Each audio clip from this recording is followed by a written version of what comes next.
এক ছিল বিশাল জঙ্গল। সেই জঙ্গলে হরিণ, খরগোশ, বানর, হাতি, শিয়াল, বাঘ, ভালুক, পাখি সবাই মিলেমিশে বাস করত। জঙ্গলের মাঝখানে ছিল একটি বড় নদী আর তার পাশে একটি পুরনো বটগাছ। সেই বটগাছের নিচেই প্রতিদিন পশুদের সভা বসত। সেই জঙ্গলে একটি শিয়াল ছিল, তার নাম ছিল চতুর শিয়াল চঞ্চল। চঞ্চল ছিল খুবই বুদ্ধিমান, কিন্তু তার একটি বড় দোষ ছিল, সে নিজের বুদ্ধি নিয়ে খুব অহংকার করত। সে সব সময় অন্য প্রাণীদের ঠকিয়ে নিজের লাভ করতে চাইত। একদিন চঞ্চল ভাবল, এই জঙ্গলের সবাইকে যদি আমি বোকা বানাতে পারি, তাহলে সবাই আমাকে সবচেয়ে বুদ্ধিমান বলে মানবে। পরের দিন সকালে সে খরগোশের কাছে গেল। খরগোশ তখন মাঠে গাজর খাচ্ছিল। শিয়াল বলল, বন্ধু খরগোশ, তুমি কি জানো, জঙ্গলের রাজা বাঘ আজ ঘোষণা করেছে যে আজ থেকে সব গাজর রাজকোষে জমা দিতে হবে। খরগোশ অবাক হয়ে বলল, সত্যি? তাহলে আমি কি খাবো? শিয়াল বলল, তুমি চাইলে আমি তোমার গাজর নিরাপদে রেখে দিতে পারি। সরল খরগোশ বিশ্বাস করে সব গাজর শিয়ালের হাতে তুলে দিল। শিয়াল মনে মনে হাসল। এরপর সে হরিণের কাছে গিয়ে বলল,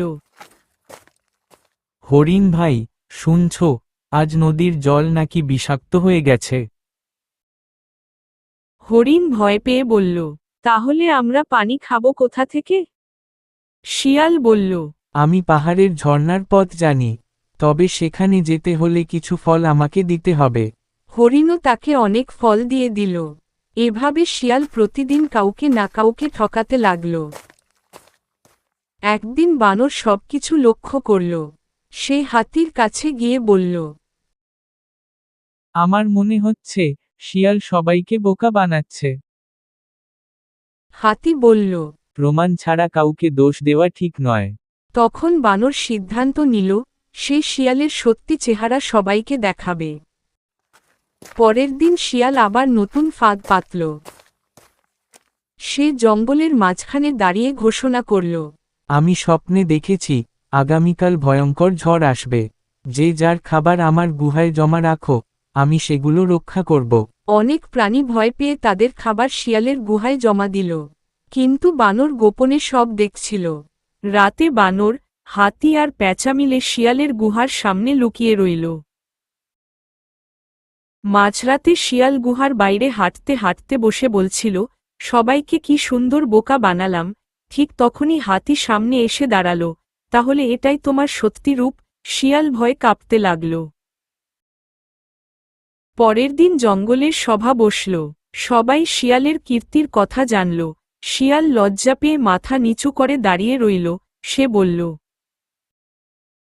আমি ভুল করেছি, আমাকে ক্ষমা করে দাও। হাতি বলল, বুদ্ধি ভালো কাজে ব্যবহার করলে সবাই সম্মান করে, কিন্তু অন্যকে ঠকাতে ব্যবহার করলে একদিন নিজেকেই বিপদে পড়তে হয়। শিয়াল নিজের ভুল বুঝতে পারল, কিন্তু তার চালাকি তখনও পুরোপুরি যায়নি। কয়েকদিন পর সে আবার নতুন পরিকল্পনা করল। জঙ্গলের বাইরে এক কৃষকের ক্ষেত ছিল, সেখানে প্রচুর আঙুর ফলেছিল। শিয়াল ভাবল, আমি যদি অন্য প্রাণীদের দিয়ে আঙুর তুলিয়ে নিই, তাহলে নিজে বসে বসে খাব। সে কাককে ডেকে বলল, বন্ধু কাক, তুমি তো উড়তে পারো, কৃষকের ক্ষেতের ওপর নজর রাখো। কাক বলল, কেন? আমরা সবাই মিলে আঙুর খাব।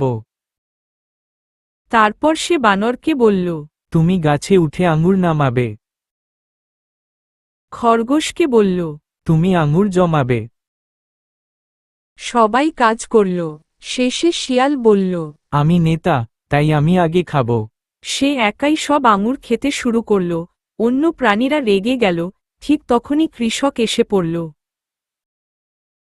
সব প্রাণী পালিয়ে গেল, কিন্তু বেশি খাওয়ার কারণে শিয়াল দৌড়াতে পারল না। কৃষক তাকে তাড়া করল। শব্দ শুনে হাতি, বানর আর খরগোশ সেখানে এল। হাতি বলল, দেখলে তো, অতি চালাকির ফল কি হয়। শিয়াল কান্না করে বলল, আজ আমি বুঝেছি, সত্যিই অতি চালাকের গলায় দড়ি পড়ে। আজকের ব্রেকিং নিউজ ভিডিওটি এখানে সমাপ্ত।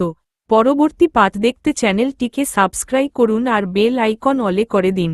ভিডিওটি যদি ভালো লাগে লাইক কমেন্ট এবং শেয়ার করবেন। ভিডিওটি দেখার জন্য ধন্যবাদ সবাইকে। পরবর্তী পাঠে আবার দেখা হবে।